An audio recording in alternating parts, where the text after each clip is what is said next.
حضور نبی رحمت صلی اللہ علیہ وآلہ وسلم نے ارشاد فرمایا، دنیا متاع ہے اور دنیا کا بہترین متاع صالحہ عورت ہے۔ اور صالحہ عورت کی تعریف یہ کی گئی کہ مرد جب اس کو دیکھے تو خوش ہو جائے، اور جب وہ حکم دے تو وہ اطاعت کرے، اور جب وہ گھر سے چلا جائے تو اس کی عزت اور اس کے مال کی حفاظت کرے۔ تو جس میں یہ خوبیاں ہوں وہ صالح خاتون ہے، اچھی خاتون ہے اور اچھی بیوی ہے۔ حضور نبی رحمت صلی اللہ علیہ وآلہ وسلم نے اس دواجی زندگی کے حسن پر کتنی خوبصورت بات ارشاد فرمائی۔ فرمایا کہ عورت کے، بیوی کے مزاج سے آپ کو موافقت نہیں ہے، اس کی کچھ عادتیں تمہیں ناپسند ہیں، تو اس کی کچھ ایسی عادتیں بھی ہوں گی جو تمہیں پسند ہوں گی۔ تو ادھر بیوی کو یہ ارشاد کیا کہ اگر اللہ کے علاوہ کسی کو سجدہ جائز ہوتا تو میں خاتون کو حکم دیتا کہ وہ اپنے شوہر کو سجدہ کیا کرے۔ اگر خاتون اس کو مد نظر رکھے تو شوہر کو شکایت پیدا نہیں ہو سکتی، اور اگر شوہر اس حدیث کو مد نظر رکھے کہ اس کی کچھ عادتیں مجھے ناپسند ہیں تو کچھ عادتیں ایسی بھی ہیں جو مجھے پسند ہیں، یہ ماں باپ کا گھر چھوڑ کے آئی ہے، میرے لیے وطن چھوڑا ہے، اپنا آبائی گھر چھوڑا ہے، بہن بھائیوں کو چھوڑ کے میرے لیے وقف ہو گئی ہے، تو یہ چیزیں یقیناً مرد کے لیے اس عورت کی محبت کو پیدا کرنے کے لیے کافی ہیں۔ طلاق اگرچہ مرد کا شرعی حق ہے، اور اگر نباہ نہ ہوتا ہو تو طلاق دینا ناگزیر ہو جائے تو طلاق دینا ہی پڑتا ہے، لیکن اس کے باوجود اگر کوئی شخص اپنی بیوی کو برداشت کرتا رہے تو قیامت کے دن رب کی رحمتوں کا حقدار ہوگا۔ جائز کاموں میں جو سب سے ناپسندیدہ امر ہے وہ طلاق ہے، اور جب کوئی شخص طلاق دیتا ہے اللہ کا عرش بھی ہلنے لگ جاتا ہے۔ امرأہ مردودہ اس خاتون کو کہتے ہیں جس کے شوہر نے اس کو طلاق دے دی اور وہ اس قابل نہیں ہے کہ اس کا دوبارہ نکاح ہو سکے۔ پہلے ہی بڑی مشکل نکاح ہوا تھا، بدصورت تھی، جہیز نہیں لا سکی تھی، تو پہلے بڑی مشکل نکاح ہوا تھا، اب طلاق ہو گئی تو اب تو اور زیادہ امکان مشکل ہو گیا، تو وہ اپنے باپ کی دہلیز پہ بیٹھ گئی، آگے نکاح کا ارادہ بھی نہیں ہے چونکہ امکان باقی نہیں ہے۔ تو اس عورت کو شریعت میں کہتے امرأہ مردودہ، لٹائی گئی خاتون۔ حدیث میں آتا ہے کہ کل اس خاتون کے باپ کو اس کے گناہوں کی وجہ سے جہنم کا حکم ہوگا، تو یہ جہنم اور اپنے باپ کے درمیان آڑ بن کے کھڑی ہو جائے گی اور رب سے بحث کرے گی کہ میرے مالک تو نہ مجھے عقل دی نہ تو نے مجھے شکل دی، سسرال نے قبول نہ کیا اور خامن نے دھتکار دیا، یہ ایک بوڑھا باپ ہی تھا جو مزدوریاں کر کر کے میرا پیٹ پالتا رہا، اس کے بڑے گناہ ہوں گے لیکن مالک میں تو اس کو جہنم میں نہیں جانے دوں گی۔ اللہ سے لڑائی کرے گی، بحث کرے گی، اللہ اکبر، الجھاؤ پیدا کر دے گی۔ حدیث میں آتا ہے اللہ اس خاتون کی سفارش مان کے اس کے بوڑھے باپ کو جنت عطا فرما دے۔ اور آج اندازہ نہیں ہے ہم کو کہ جس کی بیٹیاں گھر کی دہلیز پہ جوان، اس کی زندگی کتنی کٹھن گزر رہی ہے۔ کوٹھے تے چڑھ ویخ فریدا تے کر کر بلدی اگ، میں جاتا دل دکھی میرا پر دکھی سارا جگ۔ تو پورا معاشرہ اس وقت اس اذیت سے، اس کڑن سے گزر رہا ہے کہ بیٹیاں جوان ہیں اور رشتے نہیں مل رہے، اور پھر اگر رشتے مل رہے ہیں تو بیٹے والوں کے نخرے ہی بڑے عجیب ہیں۔ اور پھر جس طرح وہ بیٹیوں کو، غریبوں کی بیٹیوں کو لونڈیاں بنا کے اپنے گھروں میں رکھتے ہیں، تو یہ ایک الگ درد کی اور دکھ کی کہانی ہے۔ میرے پاس لوگ آتے ہیں، دعا کیجئے، کاروبار نہیں ہے، معاشی بحران ہے، مالی پریشانیاں ہیں، بچے کے امتحان سر پہ ہیں، بہت سارے مسائل لے کر لوگ آتے ہیں، لیکن کوئی نہیں، لوگ حوصلے سے مصائب کا مقابلہ کرتے ہیں، کاٹتے ہیں۔ لیکن کچھ لوگ آتے ہیں دعا کے لیے تو بات کرتے ہی آنکھیں چھلکنے لگتی ہیں اور میرا دل بھی قابو میں نہیں رہتا۔ لوگ کہتے ہیں کہ حضرت دعا کرو، بیٹی سسرال میں دکھی ہے، اللہ سکھ دے دے۔ تو میں دعا بھی کرتا ہوں، لیکن میں تنہائی میں جا کے روتا ہوں کہ اس درد کا مداوع کیا ہے، اس دکھ کا علاج کیا ہے، اور معاشرہ تیزی سے اس تکلیف کی طرف بڑھ رہا ہے، اور طلاق کی شرح بھی جو ہے وہ بڑھتی چلی جا رہی ہے۔ میرے پاس ایک دن ایک صاحب آئے، ساتھ ان کی بیوی تھی، اور میں انہیں جانتا ہوں، عزت دار لوگ تھے۔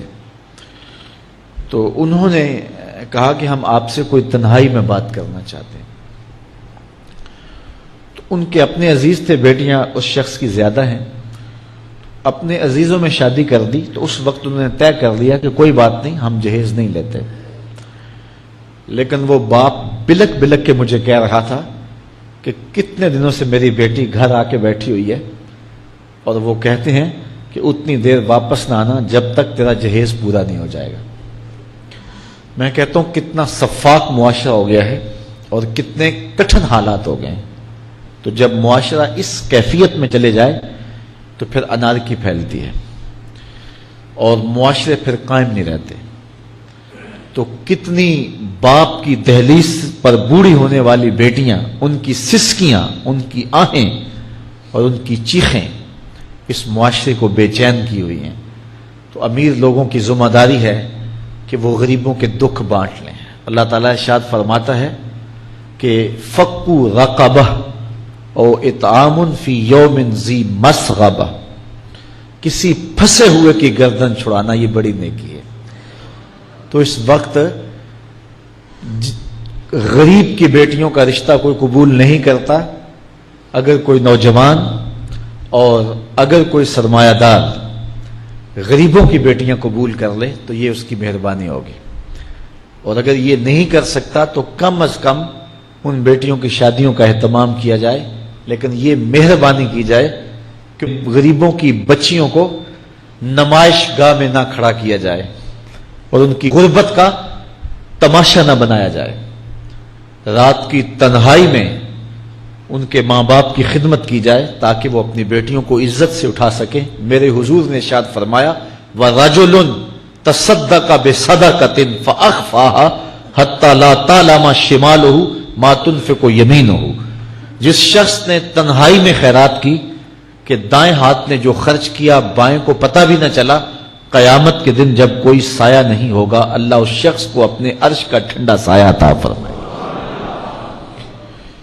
تو یہ جو اجتماعی شادیوں کا ماحول ہے، تو اگر اس کو ہم اس میں تبدیل کر لیں کہ غریبوں کی عزت نفس مجروح نہ ہونے پائے، تو اللہ تعالیٰ یہ توفیق نصیب فرمائے اور معاشرے کے اندر ایسے لوگ نکلیں جو معاشرے کے دکھ بانٹ دیں۔ اور علماء کو ممبر و محراب سے زوردار آواز اٹھانی چاہیے کہ یہ جو رسم پیدا ہو گئی ہے جہیز کی، اور اس کے بغیر بیٹیاں گھر سے رخصت نہیں ہو سکتی ہیں، تو اس کو ختم کیا جائے اور اس کے خلاف عملی جہاد کیا جائے، اور اس کے لیے امیر لوگ نمونہ بنیں۔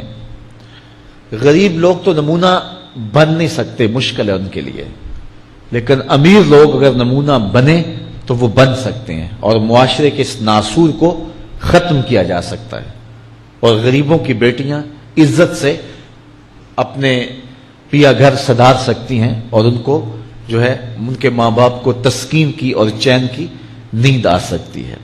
اور اب ایک سلسلہ چلا جہیز فنڈ کا اور اجتماعی شادیوں کا، تو شاید کسی کے لیے اس میں تسکین ہو، لیکن میں تو ایک مرتبہ ایسی تقریب میں گیا ہوں تو دکھی ہو کے آیا ہوں. ہر شخص کا اپنا مزاج ہوتا ہے. مختلف تنظیمات، مختلف لوگ غریب بچیوں کی اجتماعی شادیاں کر رہے ہیں. تو میں ایک تقریب میں مجھے کھینچ کے کچھ لوگ لے گئے. میں نے کہا مجھے تجربہ تو نہیں ہے لیکن مجھے لگتا ہے کہ میرے لیے تکلیف کا سامان ہوگا، اور دوست جس مقصد کے لیے مجھے لے کے جا رہے ہیں تو ان کا مقصد بھی پورا نہیں ہوگا. ایسا ہی ہوا. ایک ہال میں 15 سے 20 بچیاں تھیں اور دوسری جانب 15 سے 20 بچے تھے، اور ان کے مہمان، ان کا ہجوم تھا، اور اسٹیج کے اوپر جو کرسیاں لگی تھیں ان پر مخیر حضرات بیٹھے ہوئے تھے جنہوں نے سرمایہ لگایا اور جہیز فنڈ دیا، اور تنظیم کے لوگ آ کے اپنی کارکردگی بیان کر رہے تھے. تو آخر میں انہوں نے مجھے کہا کہ ہم آپ سے کچھ سننا چاہتے ہیں. تو میں نے بیٹھے بیٹھے کہا کہ میں دعا کر دیتا ہوں، لیکن ان کا اصرار بڑا.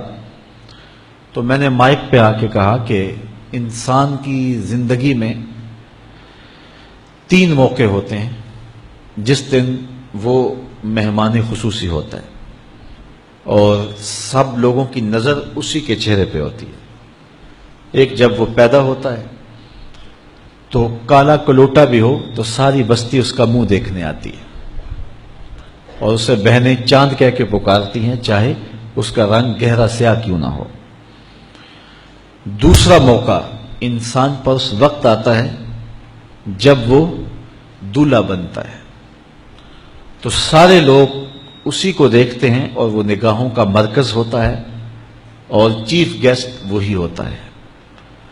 اور تیسرا وقت اس کے اوپر تب آتا ہے جب وہ چٹا لٹھے کا لباس پہنتا ہے تو سارا شہر اس کا منہ دیکھنے آتا ہے.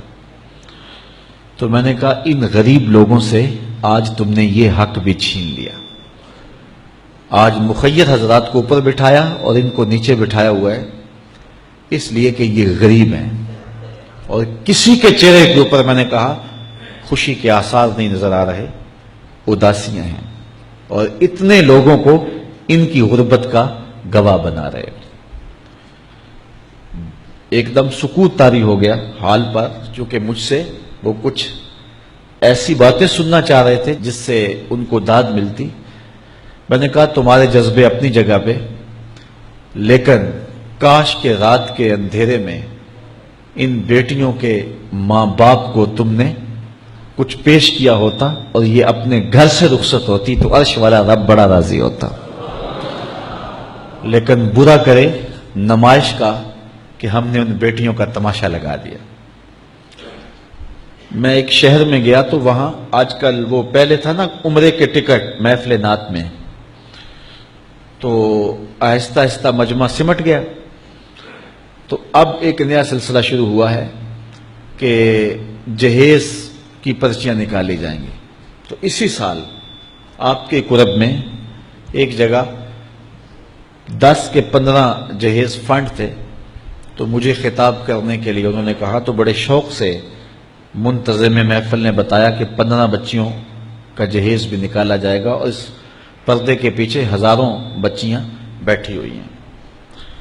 تو میں نے اپنی گفتگو میں کہا کہ یہ ظلم نہ کرو، یہ زیادتی نہ کرو. تمہارے پاس 100 لوگوں کا کھانا ہے تو 500 لوگوں کو نہ بلاؤ کہ تم قرعہ اندازی کر کے 100 آدمیوں کو کھانا دے دو اور 400 آدمیوں کو کہو کہ تمہارا نام نہیں نکلا. تمہارے پاس 100 کا کھانا ہے تو 100 کو ہی پردے سے بلاؤ اور ان کو کھانا کھلا دو. میں نے کہا 10,000 بیٹیاں اس پردے کے پیچھے بیٹھی ہیں آپ کے بقول، اور آپ ان میں سے چند کو قرعہ اندازی کے ذریعے جہیز فنڈ دے رہے ہیں. ہر پرچی پہ 10,000 بیٹی کا دل دھڑکے گا کہ شاید میرے مقدر جاگ پڑے اور غموں کی سیاہ رات ختم ہو گئی. لیکن جب آخری پرچی کے بعد اعلان کیا جائے گا کہ قرعہ اندازی مکمل ہو گئی تو کتنی بیٹیاں گھروں میں جب واپس جا رہی ہوں گی تو تم نہیں جانتے ان کے قدم کتنے بوجھل ہوں گے. اور رسول اللہ کا میلاد ہو اور بیٹیاں آنسو بہاتی ہوئی جائیں. تو میں نے کہا تم خوشیاں خریدنے لگے تھے غم خرید لیے تم نے، خوشیاں بانٹنے لگے تھے، غم بانٹ لیے تم نے۔ تو یہ زیادتی نہ کرو، یہ جو رواج پڑ رہا ہے یہ اپنی نمائش کے لیے، خدا را آگے تم نے عمرے کے ٹکٹ بانٹے، بہت کچھ کیا لوگوں کو اکٹھا کرنے کے لیے، اور کیا کیا رنگ اپنائے گئے۔ میں نے کہا وہ اچھا تھا، چلو مجھے اس پر بھی بات ہے، لیکن چلو میں نہیں کرتا، لیکن یہ ظلم نہ کیا جائے کہ محافلات میں مجمع اکٹھا کرنے کے لیے جو ہے وہ غریبوں کی بچیاں بلا کر کے تو 10 کو آپ دے کے باقیوں کو کہیں کہ معذرت ہمارے پاس اتنا ہی تھا۔ تو آپ کے پاس 100 کا کھانا ہے، 100 کا پانی ہے، تو 500 پیاسوں کو نہ بلائیں، 500 بھوکوں کو نہ بلائیں، 100 کو ہی بلا کر کے پردے سے جو ہے وہ ان کی مدد کریں۔